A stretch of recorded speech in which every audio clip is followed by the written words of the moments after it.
Yes, ഇപ്പോൾ മജിസ്ട്രേറ്റിന്റെ വസതിയിലേക്ക് P V അൻവറെ എത്തിച്ചിട്ടുണ്ട്. ഇനിയാണ് എന്താണ് സംഭവിക്കാൻ പോകുന്നത് എന്നതിൽ വ്യക്തത കൈവരേണ്ടത്. ജാമ്യമില്ലാ വകുപ്പുകൾ ആണ് പി വി അൻവർ MLA-ക്ക് നേരെ ചുമത്തിയിട്ടുള്ളത്. ഒരു MLA എന്ന നിലയിലുള്ള പ്രിവിലേജ് ഉണ്ട് എങ്കിൽ പോലും ഇങ്ങനെ ജാമ്യമില്ലാ വകുപ്പ് ചുമത്തുമ്പോൾ അവിടെ എന്ത് നിലപാടായിരിക്കും മജിസ്ട്രേറ്റ് സ്വീകരിക്കുക എന്നത് പ്രധാനമാണ്. പക്ഷേ നേരത്തെ രാഷ്ട്രീയ എതിരാളികൾ തന്നെ ഉന്നയിച്ച ചോദ്യങ്ങൾ ഉണ്ട്. എന്തുകൊണ്ട് നിയമസഭാ മന്ദിരത്തിനകത്ത് നിയമസഭാ സമ്മേളനം നടന്നുകൊണ്ടിരുന്നപ്പോൾ പൊതുമുതൽ നശിപ്പിച്ച ഇപ്പോഴത്തെ ഭരണത്തിന്റെ ഭാഗമായിട്ടുള്ളവരെ ഒരു ദിവസം പോലും ജയിലിൽ കിടത്താൻ സാധിച്ചിട്ടില്ല, അല്ലെങ്കിൽ ജയിലിൽ കിടന്നിട്ടില്ല, അവർക്ക് ആ പ്രിവിലേജ് നൽകിയിരുന്നു. അതിലും വലിയ തെറ്റാണോ ഇപ്പോൾ അൻവർ ചെയ്തത് എന്ന ചോദ്യം. ഇത് രാഷ്ട്രീയമല്ല, ഞാനൊരു ജനകീയ യാത്രയാണ് നടത്തിയത്. ഞാൻ DMK-യുടെ പേരിലല്ല നടത്തിയത്. ഈ സമൂഹത്തിലെ മുഴുവൻ മനുഷ്യരും ബാധിക്കുന്ന ഒരു വിഷയം.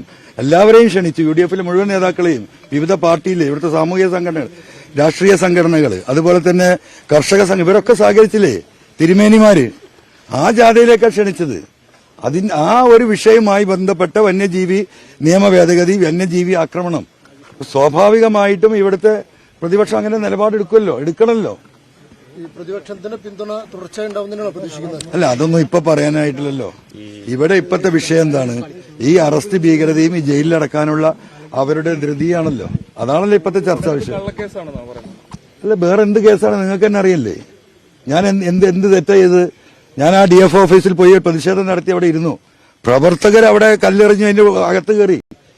ഒരാൾക്ക് നിയന്ത്രിക്കാൻ സാധിക്കുമോ? ഇത്രയും ദയനീയമായ ഒരു സ്ഥിതിവിശേഷത്തിൽ ജനങ്ങൾക്ക് വികാരം ഉണ്ടാവില്ലേ? സാധാരണ ഇങ്ങനത്തെ സംഭവത്തിൽ എന്താ ചെയ്യുക? റോഡ് പോയി ബ്ലോക്ക് ചെയ്യും. എന്താ കാര്യം? ആ യാത്ര ചെയ്യുന്ന മനുഷ്യരെ കൂടി കഷ്ടപ്പെടുത്തുന്നവർക്ക്. അപ്പൊ ആ റോഡ് ബ്ലോക്ക് ചെയ്യൽ ഒഴിവാക്കിയിട്ട് ഫോറസ്റ്റ് ഓഫീസിലേക്കല്ലേ പോകേണ്ടത്, ഫോറസ്റ്റുകാർ ചെയ്ത കുറ്റത്തിന്. ഇന്ന് പോലീസ് ഉദ്യോഗസ്ഥർ വീട്ടിൽ വന്നപ്പോൾ ഈ കാര്യങ്ങൾ ധരിപ്പിച്ചിരുന്നോ? താങ്കൾ എന്തുകൊണ്ടാണ് അറസ്റ്റ് ചെയ്യാനുള്ള നീക്കം എന്ന് ചോദിച്ചിരുന്നു. മോളിൽ നിന്നുള്ള നിർദ്ദേശമാണ്. അറസ്റ്റ് മെമ്മോ ഉണ്ട്, അത് പ്രിപ്പയർ ചെയ്ത അത് തരാമെന്ന് പറഞ്ഞു. ഈ വന്ന പോലീസുകാർ എന്ത് ചെയ്യാനാണെന്ന് മുഖ്യമന്ത്രി നേരിട്ടിരുന്ന മണിക്കൂറുകളായി ഉച്ചയ്ക്ക് ഇരിക്കാൻ തുടങ്ങിയതാ. ഇരുന്നു കൊണ്ട് അവിടെ ഇരുന്ന് കൈകാര്യം ചെയ്യുക. ഇപ്പുറത്ത് ശശി, അപ്പുറത്ത് അജിത് കുമാർ, ഇങ്ങനെ ഇരുന്നിട്ടല്ലേ ഇത് കൈകാര്യം ചെയ്യുന്നത്. ഈ പോലീസുകാർ എന്ത് ചെയ്യാനാണ്? ഈ നേരത്തെ ഒരുപാട് കേസുകൾ അൻവർ MLA-ക്കെതിരെ എടുത്തിരുന്നല്ലോ. ലാസ്റ്റ് പോലീസ് സെക്രട്ടറി ആക്ട് പ്രകാരമൊക്കെ കേസ് എടുത്തു. അതിലൊന്നും അറസ്റ്റില്ലാതെ ഈ ഘട്ടത്തിൽ ഇപ്പോൾ അത്രമുണ്ടോ? അല്ല, സ്വാഭാവികമായിട്ട് അതൊക്കെ ഇതിന്റെ കൂട്ടത്തിൽ വരും. മജിസ്ട്രേറ്റിനെ ഇടങ്ങാറാക്കട്ടെ. ഒരിക്കലും കിട്ടില്ല. പിണറായിന്റെ അടുത്ത് നീതി കിട്ടില്ല. നിങ്ങളെ എങ്ങോട്ടായി പിടിച്ചു വലിക്കുന്നത്? മജിസ്ട്രേറ്റ് വിളിച്ചാൽ പോവില്ലേ? നിങ്ങൾ ഓവർ സ്മാർട്ട് ആവണ്ട DSP, മനസ്സിലായോ? നിങ്ങൾ കണ്ണൂരിനാ വരുന്ന കണ്ടേ മാനം കെടുത്താൻ നിൽക്കരുത്.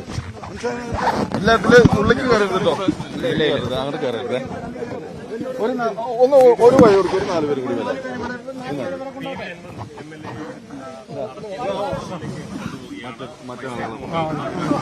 യെസ്, എന്തായാലും പോലീസിനോടും അടക്കം വിമർശനം ഉന്നയിക്കുന്നുണ്ട് പി വി അൻവർ. പ്രത്യേകിച്ച് മാധ്യമപ്രവർത്തകരോട് സംസാരിച്ചു കൊണ്ടിരുന്നപ്പോൾ കോടതിയിലേക്ക്, അതായത് മജിസ്ട്രേറ്റിന്റെ മുന്നിലേക്ക് വരാൻ ആവശ്യപ്പെട്ടപ്പോൾ അതിനെ എതിർക്കുന്നു, അല്ലെങ്കിൽ എന്തിനാണിങ്ങനെ എന്ന മറുചോദ്യത്തിലേക്ക് പോകുന്നു.